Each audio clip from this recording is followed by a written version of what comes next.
this video, we're going to look at non-metallic metal.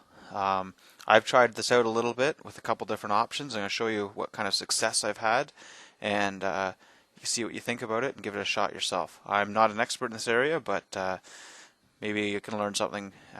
Hopefully not. Hopefully you don't hate what I have to say.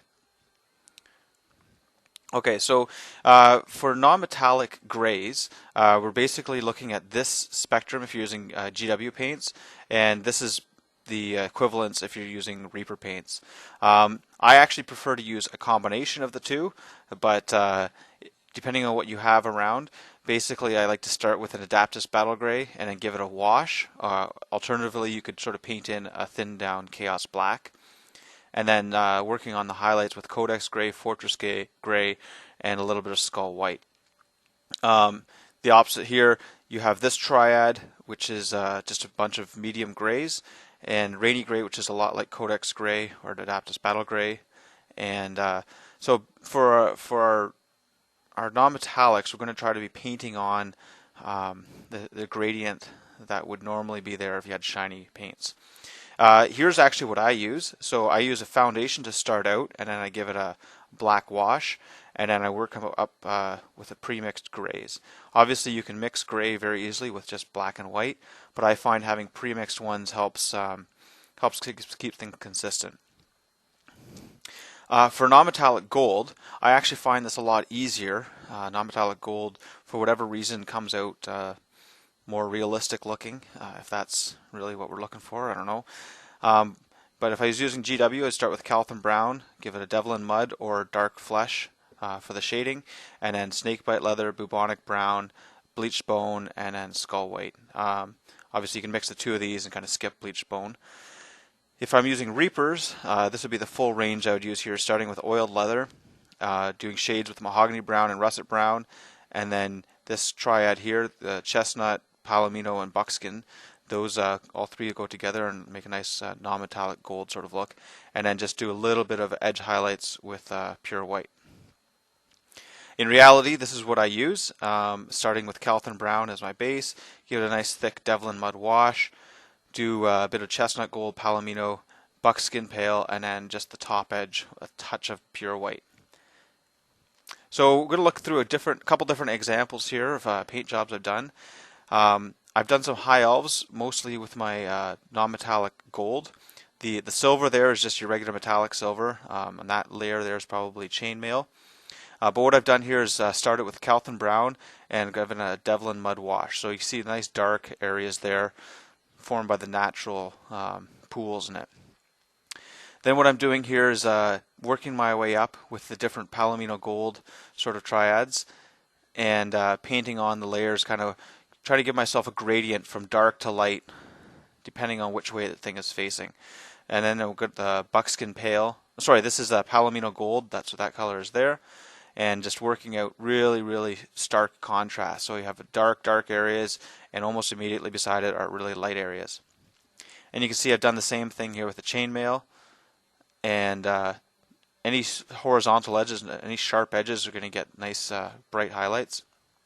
And here's what it looks like when it's done, with a little bit of Buckskin Pale and just a touch of white on the upper edges.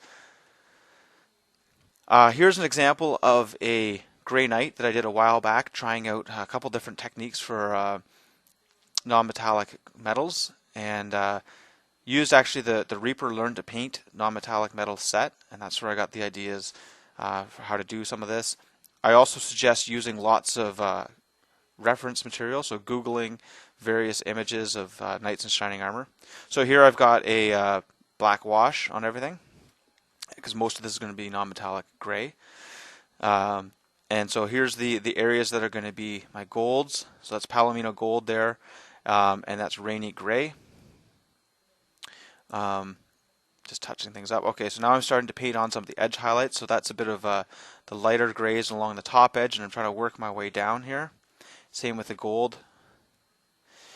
Okay, now I'm contrasting, so I've got the top edge is really bright, and then immediately following it is a dark color, and then I'm going to fade to gray as I go down. So you can see they're bright, and then immediately dark, and then fading to gray all the way down. You may or may not like this technique. I kind of liked it. Didn't really love how it turned out in this particular guy. I found that the whites on the top edges were just too thick, so I wasn't overly thrilled. You can see the same sort of thing there with the gold sort of fading from a dark to light on a horizontal edge there, and same sort of thing here. In the end, I liked how the gold turned out with this guy, but the silvers, especially on these ones here, I didn't love, but as a neat experiment anyways. And that's what he looked like when I was all done. You see some of the detail on the sword there, kind of like that as well. I just didn't like the horizontal, sorry, the big flat areas. I didn't find turned out that great. There you see some of the detail on the back. Okay, now this one here, I did a semi-metallic gold on the sanguinary guard here. And what I mean by that is the base coat was a mixture of shining gold and scorched brown.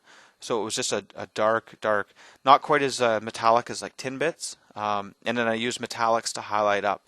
So the shadows basically are non-metallic and the upper edges are metallic. But the reason I'm showing you this is because there's going to be some non-metallic kind of looking stuff on the banner, because obviously that's not metal. So what I got is Calvin brown here, and that's all this border is going to be a non-metallic kind of a look. And so what I did is I built in the shadows there, the deep browns, that scorched brown, and then worked up to really sharp highlights. And for me, that's what I've done with non-metallics, is try to give really drastic contrast. And you can see a little bit there and there. On this one here, I also did a bit of non-metallic gold, so I'm going to do it on the Blood Angel symbols here and here. And you can see how I'm building it up. So that's just the Calvin brown. And also on the arms, there's a couple skulls that I did as well. Okay, so now it's harder to see on that one, just the glare on it, but building up the golds on the lower edges of the thing, and again gradient all the way up, and then starting on the next edge bright, and then what I'm going to do is put a little bit of white highlight on the top edges there, and that just simulates the edge highlights. There's a bit up close. This was obviously a conversion from a Dark Angel symbol, so I sliced off the sword and made it into a blood drop. And there's the final look of how that non-metallic area looked. And I was pretty happy with how that turned out. I was able to get the white edge nice and sharp on those sharp edges there. And there's a bit of non-metallic gold on the arm there. You can see that as well there.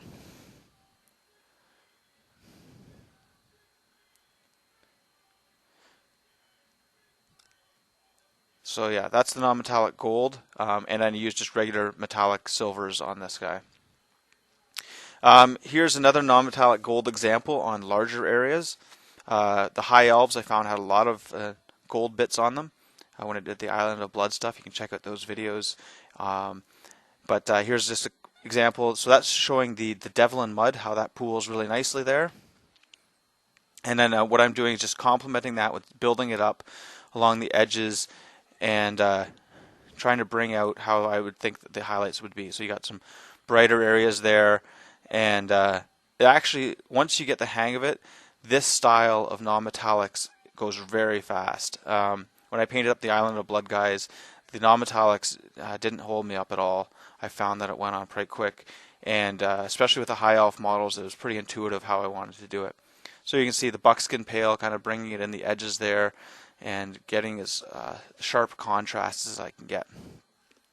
And there we go there, the guy is all done. And a couple examples of other High Elves. So you can see on edges like this, I tried to fade it out across there, so you might get different ways it's reflecting because of the curves. And then as a unit, it all comes together very nicely. Anyways, hope you enjoyed that. Check it out. Check out some of my other videos, and give it a shot. See how it goes. Give me some comments.